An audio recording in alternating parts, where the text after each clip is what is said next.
మధ్యకాలంలో మధ్య మున్సిపాలిటీ మరి ఎల్పిఎస్ బీపీఎస్ పథకం కింద 3 కోట్ల రూపాయలు మరి గ్రాంట్ నిధులు విడుదల చేసింది టెండర్ల ద్వారా. ఆ పనులు మరి ప్రారంభించడంలో ప్రధానంగా ఇప్పటికే చాలా కాలం అతీతమైపోయినటువంటి పరిస్థితి.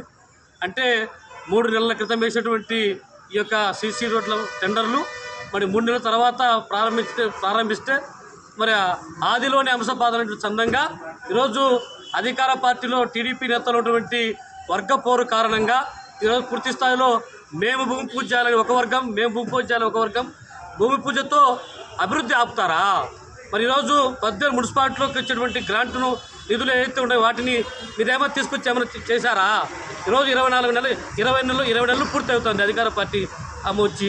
మరి ఈరోజు పద్దెనిమిది నియోజకవర్గానికి 100 కోట్ల రూపాయలు చేశారు మీరు. లేదు చెప్పడానికి ఏదైనా ఈ పద్దెనిమిది మున్సిపాలిటీ అభివృద్ధి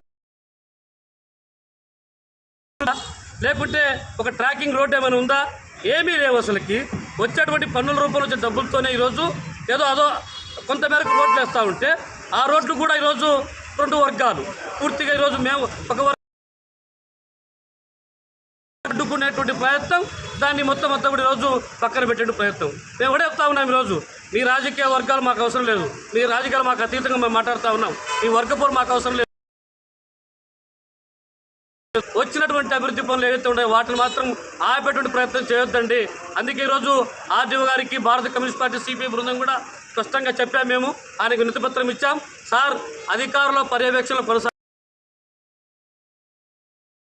వీలు రావాలన్నటువంటి అట్లాంటి చేయొద్దని చెప్పాం. కాబట్టి ఇప్పటికైనా కూడా మేము ఒకటి చెప్తా ఉన్నాం, మధ్య మున్సిపాలిటీకి ఏదైతే గ్రాంట్ వస్తూ ఉందో ప్రతి పనిని కూడా అధికారుల యొక్క పర్యవేక్షణ కొనసాగించాలి. స్పెషల్ ఆఫీసర్ కూడా వేశారు. ఇప్పటికీ ప్రోటోకాల్ లేదు, ఏం లేవు. అసలుకి మరి పెత్తనం చేయాలంటే దానికి మాత్రం ప్రయత్నం చేస్తూ ఉంటారు. ఇది ఎంతవరకు సమంజసం చెప్పి అడుగుతా ఉన్నాం. ఈరోజు గమనిస్తే కూడా గత ప్రభుత్వంలో 130 కోట్ల రూపాయలకు నిధులు వస్తాయి మున్సిపాలిటీకి, 40 కోట్లు ఖర్చు పెట్టారు. మిగతా అంతా కూడా ఇనికిపోయినటువంటి పరిస్థితులు చూస్తూ ఉన్నాం. మరి ఇప్పుడు ఎంతో కొంత డబ్బులు వచ్చింది, పనులు జరుపుతున్నాం చెప్తుంటున్నారు. మరి వచ్చేటువంటి డబ్బులను ఖర్చు పెట్టి పూర్తి స్థాయి అభివృద్ధి చేసినటువంటి ఈ పాలకులు, అధికారులు ఎంత మాత్రం అభివృద్ధికి అవరోధంగా మారటం లేదా తిరోగమనే పద్ధతిలో కొనసాగించడం సరైనది కాదు. మేము ఒకటే చెప్తా ఉన్నాం, ఖచ్చితంగా ఈ యొక్క అభివృద్ధికి ఏదైతే నిధులు వచ్చినాయో వాటిని ఖర్చు చేయాల్సిందే. చేయకపోతే మాత్రం ఎంతటి వాళ్ళపైన కూడా అధికారులే పూర్తి స్థాయిలో. మరి ఇప్పటికే దీంట్లో చాలా రకరకాలైనటువంటి కూడా లొసుగులు. మున్సిపల్ కమిషనర్ కూడా ఏం చేస్తున్నారు, ఆయన మొత్తం బాగా బ్రహ్మాండంగా బాగా చేస్తున్నారని చెప్పేసి ఫోటోలు బ్రహ్మాండంగా పోజిస్తున్నాడు.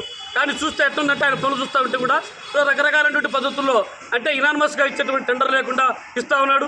ఇచ్చినటువంటి సెంట్రల్ లైటింగ్ పనుల్లో కూడా అక్రమాలు జరుగుతున్నాయి అని వాటి మీద విచారణ జరపాలని చెప్పి అడుగుతూ ఉన్నాం. ఎందుకంటే వాళ్ళ అన్యాయాలుగా వాళ్ళ బంధువులు ఉన్నట్టు వాళ్ళకి ఇచ్చారని చెప్పి ఆరోపణలు ఉన్నాయి. అది వాస్తవం సెకండరీ.